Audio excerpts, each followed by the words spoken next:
Yes, hi everyone. In this video, I will to show you about how to add ed to verb past.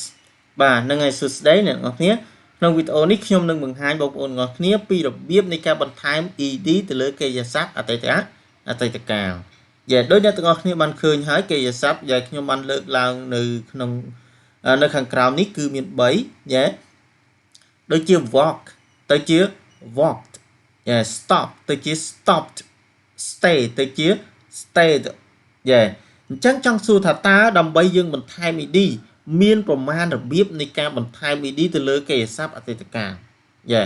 ទៅលើកិរិយាសព្ទអតីតកាលអញ្ចឹងកុំឲ្យនៅរងចាំយូរក្នុងវីដេអូនេះខ្ញុំនឹងបង្ហាញបងប្អូនទាំងអស់គ្នាពីរបៀបនៃការបន្ថែម ed ទៅលើកិរិយាសព្ទអតីតកាលនេះតែម្ដង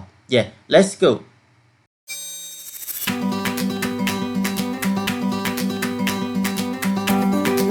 Hi everybody, welcome to LBT Club.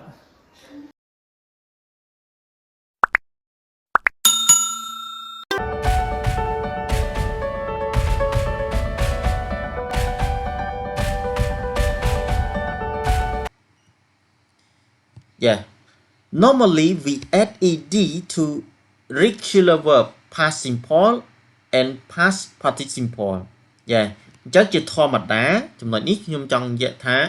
ជាធម្មតាកិរិយាសព្ទយើងបន្ថែមទៅលើយើងបន្ថែម ed ទៅលើកិរិយាសព្ទ regular verb ណាបាទអញ្ចឹង irregular verb យើងអត់បន្ថែម ed ទេយើងជាធម្មតាគឺយើងបន្ថែមទៅលើ regular verb ទេណាហើយ regular verb ហ្នឹងជា past simple ហើយនឹងជា past participle simple past participle Number 1 most of verbs are at ed បាទអញ្ចឹងចំណុចទី1នេះគឺចង់និយាយថាកិរិយាសព្ទភាគច្រើនគឺយើងត្រូវបន្ថែម ed example talk ទៅជា talk យើងបន្ថែម ed ទៅជា past ណាទៅជា past យើងថែម ed finish ទៅជា finished ថែម ed example He finished his homework 2 hours ago អញ្ចឹង 2 hours ago បញ្ជាក់ថាពេលវេលាកន្លងផុតទៅហើយhe finished his homework 2 hours ago អញ្ចឹងប្រយោគនេះគឺយើងប្រើ form past simple Next number 2 the verbs are ended in e just as d អញ្ចឹងក្នុងចំណុចនេះចង់និយាយថាកិរិយាសព្ទដែលបញ្ចប់ខាងចុងដោយអក្សរ e យើងគ្រាន់តែបន្ថែម d យកទេណាគ្រាន់តែបន្ថែម d ទេ example live អញ្ចឹងវាបញ្ចប់ដោយអក្សរ e ខាងចុងនេះបញ្ចប់ខាងចុងដោយអក្សរ e អញ្ចឹងយើងគ្រាន់តែបន្ថែម d យកតែម្ដងទៅជា lived lived phone អក្សរ e ខាងចុងphone ទៅជា phone phone example Rotha phoned me last night Rotha phoned me last night អញ្ចឹង last night កន្លងផុតទៅហើយណាយើងប្រើ form past simple Next number 3 the verbs end with y change y to I then add ed អញ្ចឹងមានន័យថាកិរិយាសព្ទដែលបញ្ចប់ដោយអក្សរ y ណាយើងបដូរអក្សរ y ទៅជាអក្សរ I បន្ទាប់មកបន្ថែម ed បន្ថែម ed example try try អញ្ចឹងវាបញ្ចប់ដោយអក្សរ y អញ្ចឹងនេះ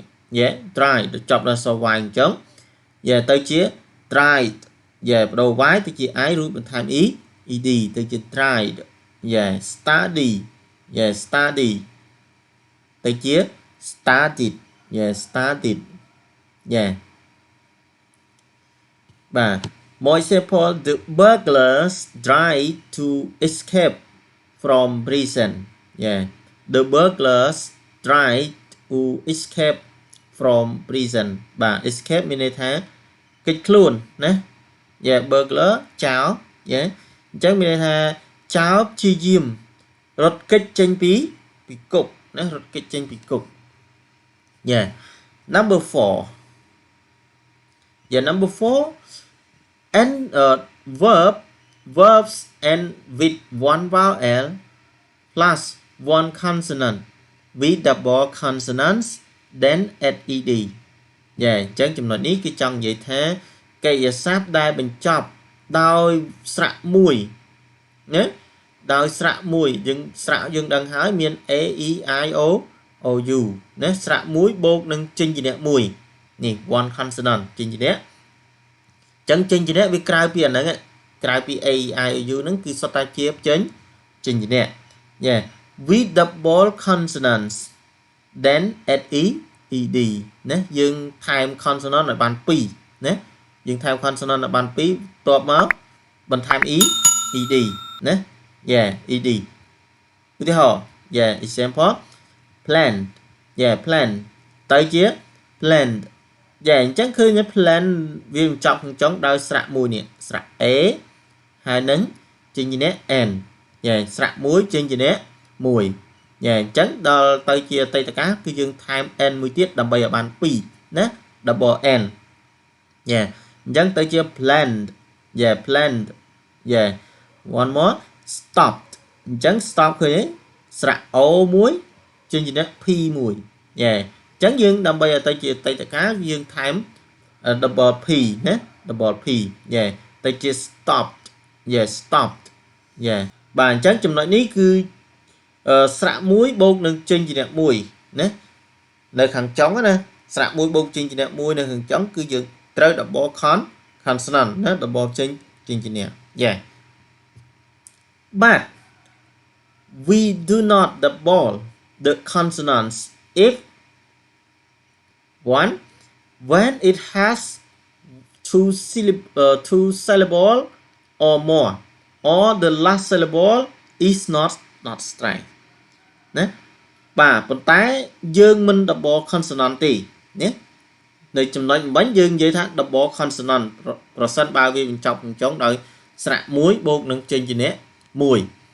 ប៉ុន្តែចំណុចនេះគឺយើងមិន double consonant ទេប្រសិនបើ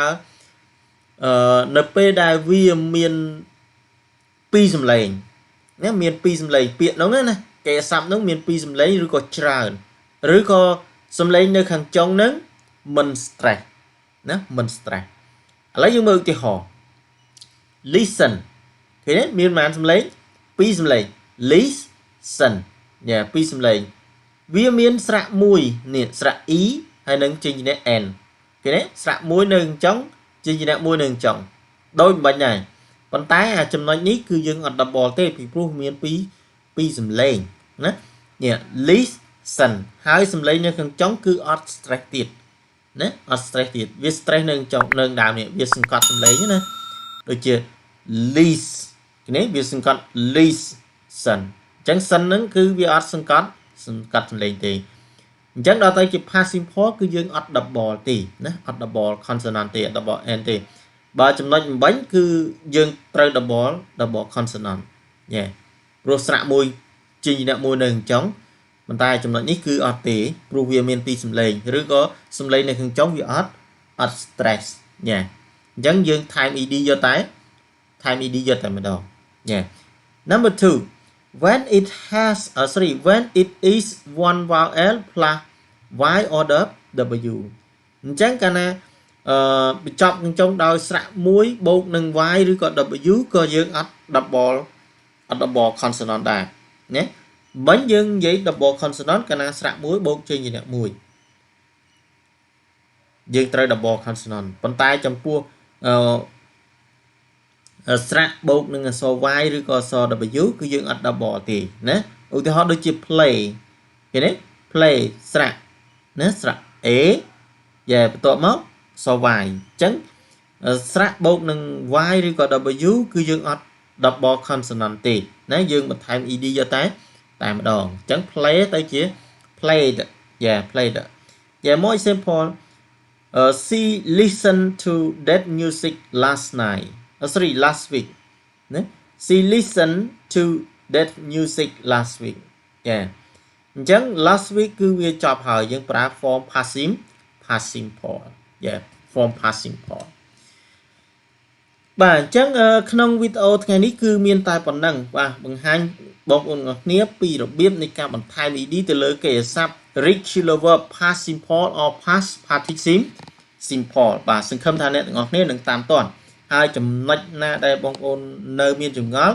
បងប្អូនអាច comment ខាងក្រោមសួរបានបាទអញ្ចឹងមានតែប៉ុណ្ណេះបាទសង្ឃឹមថាអ្នកទាំងអស់គ្នានឹងយល់បាទ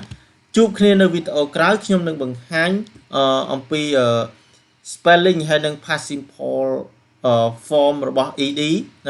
បៀបបន្ថែម ed ទៅលើ past simple នៅក្នុង English Headway Free Intermediate ជាមួយនឹងspelling ហើយនិង pronunciation របស់ verb ed នឹងតើយើង pronunciation យ៉ាងម៉េចបាទជួបគ្នានៅវីដេអូក្រោយជាមួយនឹងមេរៀននៅក្នុង English Headway Free Intermediate Yes thanks for watching បាទសូមអរគុណសម្រាប់ការតាមដានទស្សនាវីដេអូនេះទាំងអស់គ្នាតាំងពីដើមរហូតដល់ចប់បាទជាចុងក្រោយសូមអ្នកទាំងអស់គ្នាជួយចុច like បាទហើយចំពោះអ្នកទាំងអស់គ្នាដែលឆ្ងល់ចំណុចណាអ្នកទាំងអស់គ្នាអាច comment នៅខាងក្រោមវីដេអូនេះបានបាទហើយចំពោះអ្នកដែលមិនទាន់ subscribe សូមជួយចុច subscribe និងបើកកណ្ដឹងដើម្បីទទួលបានវីដេអូថ្មីៗជាបន្តទៀតបាទអញ្ចឹងមានតែប៉ុណ្ណេះបាទសូមអរគុណបាយបាយ